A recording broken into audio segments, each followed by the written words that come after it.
officials believed, would allow for streamlined logistical supply lines, maintenance, and training. It would also leverage the same stealth technologies found in the F-22. With a laundry list of requirements from the US Navy, Air Force, DARPA, and soon the UK and Canada, the Joint Strike Fighter program quickly moved from its official proposal in 1995 to two competitive prototypes in 1997, Lockheed Martin's X-35 and Boeing's X-32. And the new fighter had its work cut out for it. The Joint Strike Fighter needed to replace at least 5 different aircraft across all the different services, including the high-speed interceptor F-14 Tomcat and the tank-killing close air support A-10 Thunderbolt II. While replacing all these aircraft with one plane would theoretically save money, the long list of requirements led to a landslide of expensive complications.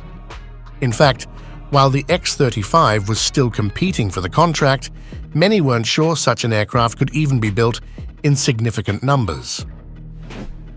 While both prototypes performed well, the deciding factor in the competition may have been the F-35's complicated short takeoff and vertical landing (SOVL) flight.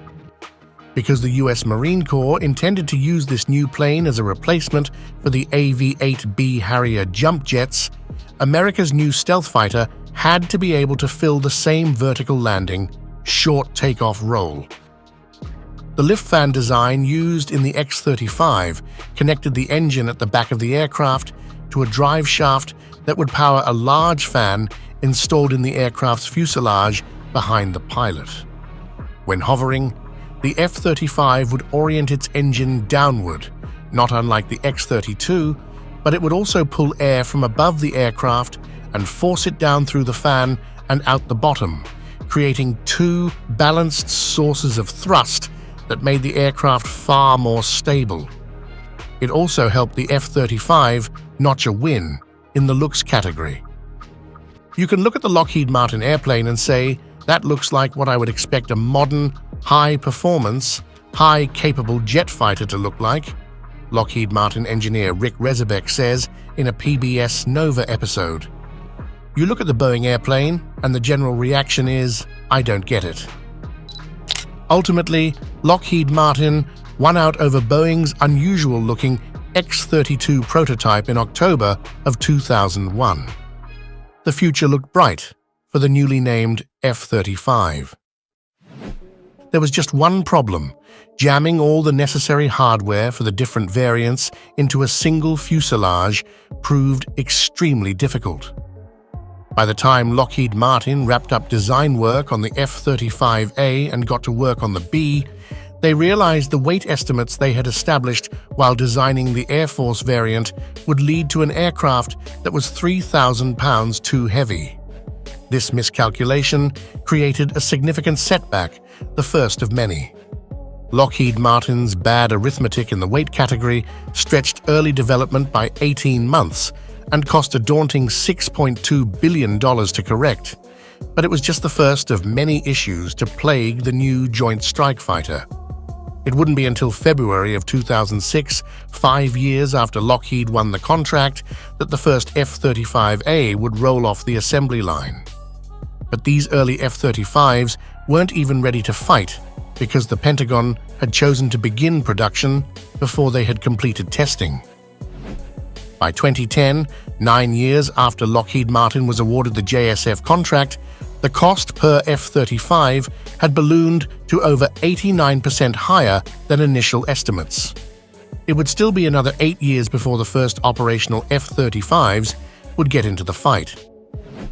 So what really separates the pricey F-35 from the fighter jets that have come before it? 2 words: data management. Today's pilots have to manage a huge amount of information while flying, and doing so means splitting your time between traveling the speed of sound and a collage of screens, gauges, and sensor readouts screaming for your attention. Unlike previous fighter jets, the F-35 uses a combination of a heads-up display and helmet-based augmented reality to keep vital information directly in the pilot's field of view. In the F-16, each sensor was tied to a different screen. Often the sensors would show contradictory information, says Major Justin Hassard-Lee, an Air Force F-35 pilot instructor. The F-35 fuses everything into a green dot if it's a good guy and a red dot if it's a bad guy. It's very pilot-friendly. All the information is shown on a panoramic cockpit display that is essentially two giant iPads. It's not just how the information reaches the pilot, but also how it's collected. The F-35 is capable of gathering information from a wide variety of sensors located on the aircraft and from information sourced from ground vehicles, drones, other aircraft, and nearby ships. It collects all of that information as well as network-driven data about targets and nearby threats and spits it all out into a single interface the pilot can easily manage while flying. With a God's eye view of the area, F-35 pilots can coordinate efforts with fourth-generation aircraft, making them deadlier in the process. All of that information may sound daunting, but for fighter pilots who've experienced the demanding task of compiling information from a dozen different screens and gauges, the F-35's user interface is nothing short of miraculous. Add to that incredible stealth technology and the ability to reach speeds of up to Mach 1.6, and you have a truly remarkable aircraft. But even the most advanced technology needs updating, and the F-35 is no exception. Known as Technology Refresh 3, the update paves the way for a suite of new capabilities known as Block 4 that will keep the fighter competitive with other emerging fifth-generation jets. Most of the world's F-35s will receive the update, replacing older technology from the 2010s, a key stage in the fighter's evolutionary timeline. The F-35 is often referred to as a flying computer because it uses a central computer system to control all aspects of the aircraft. The computer system handles the radar, the electro-optical surveillance system known as the DAS, the pilot interface and avionics, weapons, electronic warfare, and even the engines. However, like all computers, the F-35's computing backbone has begun to show its age, preventing newer, more sophisticated features from being added. Technology Refresh 3 is essentially a major hardware and software upgrade for the F-35. It replaces the aircraft's core processor, which the U.S. Government Accountability Office describes as the one that processes data for every mission, with a new version that has 16 times the processing power and 4.5 times the memory. TR-3 also replaces the aircraft's memory system with a new version that can store 20 times as much data. Probably the most visible improvement to pilots will be the panoramic cockpit display electronics unit. Like a Tesla or other luxury electric car, the F-35 will feature an 8 by 20-inch LCD that will give the pilot access to key data and controls while in flight.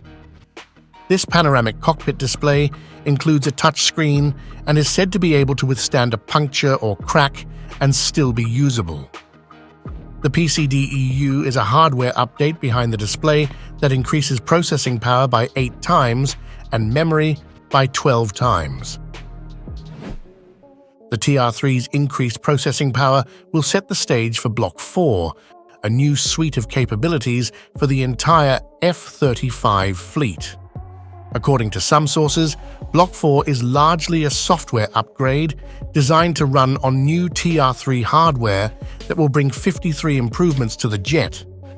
The only expected hardware changes will be to the weapons bay to physically accommodate new weapons and new cooling hardware to prevent the computer system from overheating.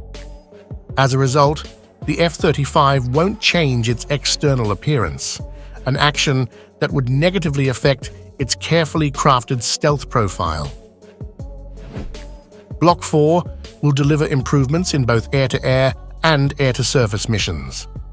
The upgrade will increase the performance of the distributed aperture system, a set of 6 infrared cameras positioned in all directions around the F-35, allowing the pilot to see through the jet below and even pick up the telltale launch plume of a nearby ballistic missile on the ground. The increased computing power will benefit the existing APG-81 radar system, which allows the F-35 to detect targets in the air and on the ground, and to jam enemy radar systems, but will also allow the installation of the newly developed APG-85 radar, which is designed to replace the APG-81. The current F-35 fighter is a bit limited in terms of weapons, at least compared to other fighters. At present, the F-35 can carry the AIM-9X Sidewinder infrared-guided air-to-air missile, the longer-range AIM-120 AIMRAAM radar-guided missile, the GBU-31 2,000-pound GPS-guided smart bomb, the GBU-32 1,000-pound GPS-guided bomb, and the GBU-12 500-pound laser-guided bomb. In particular, the current version of the F-35 lacks the ability to conduct long-range standoff attacks. Block 4 will also allow the F-35 to carry a whole new suite of weapons, including the 575-mile range JASSM-ER land attack cruise missile, the Navy's Joint Standoff Weapon C-1, and the Norwegian Joint Strike Missile. The fighter will also carry the GBU-53B Stormbreaker short-range, all-weather guided bomb. Block 4 will also add the F-35's ultimate firepower capability, the ability to carry the B-6112 thermonuclear gravity bomb. Unlike its predecessors, the F-35 will receive planned upgrades throughout its service life to keep it combat-ready for the next 30 years. Of course, these updates will cost money, but it's reassuring to know that there's a plan in place to keep America's $1.7 trillion investment relevant for decades to come, and that an F-35 going to war in 2040 will be going to war with 2040 technology, not 2010. However, the F-35 has not been without its controversies. The aircraft has been plagued by cost overruns and delays, and some critics have argued that it is too expensive and complex to be an effective fighter. There have also been concerns about the aircraft's reliability and ability to perform in combat situations. The Block 4 upgrade was previously expected sometime between April and June 2024, after slipping past an original target of fielding the aircraft by April 2023. Despite these criticisms, the F-35 Lightning II represents the pinnacle of modern military aviation, offering unmatched capabilities and versatility to meet the challenges of the 21st century battlefield. With its advanced stealth technology, state-of-the-art avionics, and continuous upgrades, the F-35 will remain at the forefront of air superiority for decades to come. Thank you for joining us today. If you enjoyed this video, don't forget to like it, subscribe to the channel, and turn on notifications to stay in touch. And thank you for watching.